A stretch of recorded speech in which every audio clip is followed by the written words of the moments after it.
Welcome back. We have the names of the two men arraigned before the magistrates' court on Monday in connection with a murder that occurred on Sunday, the 3rd of August on Adderley Street off Augusta Street, resulting in the death of Roland Evans Jr.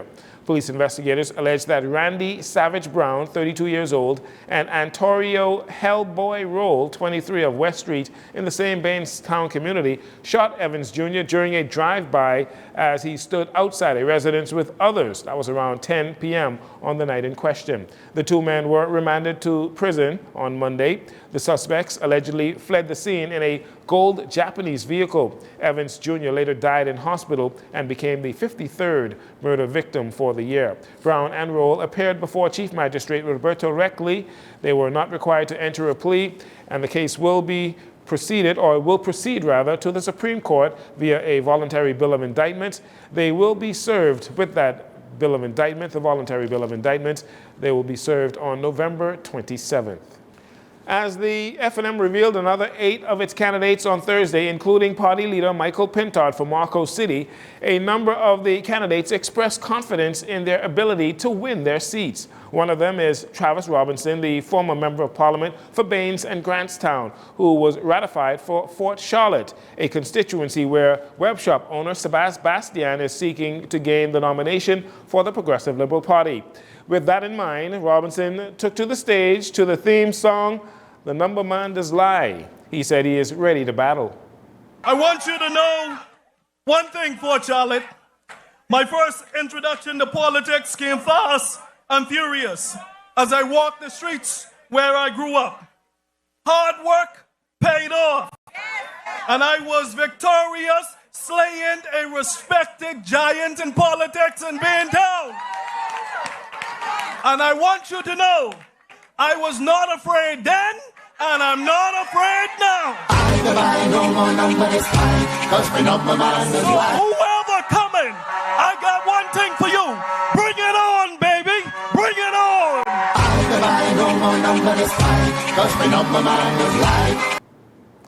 Another confident candidate is Denali Penn-Mackey, nominated for the Southern Shores constituency. Prime Minister Davis last week confirmed that General Manager at ZNS, Clint Watson, is interested in the PLP nomination for Southern Shores. Well, the new F&M candidate pulled no punches in laying down the challenge. I want the wonderful people of Southern Shores to know that the work begins now. I will be coming to knock on your doors without any promises, I may add. But I am coming to hear your concerns so that we can put a comprehensive plan together to enlighten, improve, and empower the people of Southern Shores. I want to work for you. Now, where is ZNS? I want ZNS to zoom this camera in. Zoom it in right here. Right now, ZNS, zoom it in right here. You see, there has been some rumors out there. I heard through the grapevine that the PLP wants to send the general manager from ZNS. Well, I want him to know this. This train has left the station. This train will not derail. And I want him to know that at the end of the journey, there is a big bold sign that says, "Victory!" Now, you must keep in mind that neither Mr. Bastian or Mr. Watson have been ratified by the PLP, so those challenges may be a bit premature. However, there is no denying that there will be some interesting battles in the 2026 general elections. On Monday, the University of the Bahamas, UB, and the Bahamas Technical and Vocational Training Institute, BTVI, faced industrial action by members of the Bahamas Union of Tertiary Educators of the Bahamas, UTEB, and the Bahamas Union of Auxiliary Professionals in Education, who demonstrated outside the University of the Bahamas campus, demanding that outstanding matters related to the alignment of faculty credentials with their teaching assignments be corrected. By Monday afternoon, UB released a statement saying they met with UTEB. The two sides resolved the outstanding issues. Meanwhile, UTEB President Mr. Thompson claims that some of the executive members of the Board of Directors at the University of the Bahamas are creating roadblocks for deserving staff members. He called on the university's president, Dr. Robert Blaine, to weed those executives out. Now, it appears that notwithstanding the discussions that we've been having with Blaine, with President Blaine, there seem to be some rogue elements in his administration. He needs to address them. Yes. There's some really rogue elements that appear determined to frustrate this entire process. Correct.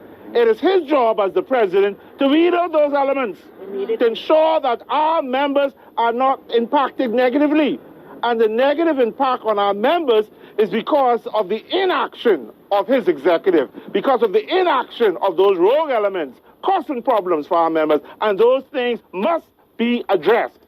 Meanwhile, in a statement of its own, BTVI said it categorically refutes claims by the two unions, the allegations of non-compliance with provisions of the industrial agreement. BTVI said the union's interpretation of the industrial agreement regarding the automatic permanent status for employees who have completed a one-year probationary period is wrong.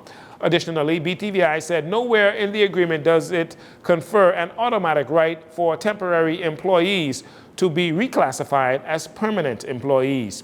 BTVI is calling on both unions to engage in fair and open dialogue at the bargaining table to avoid any disruption in student learning.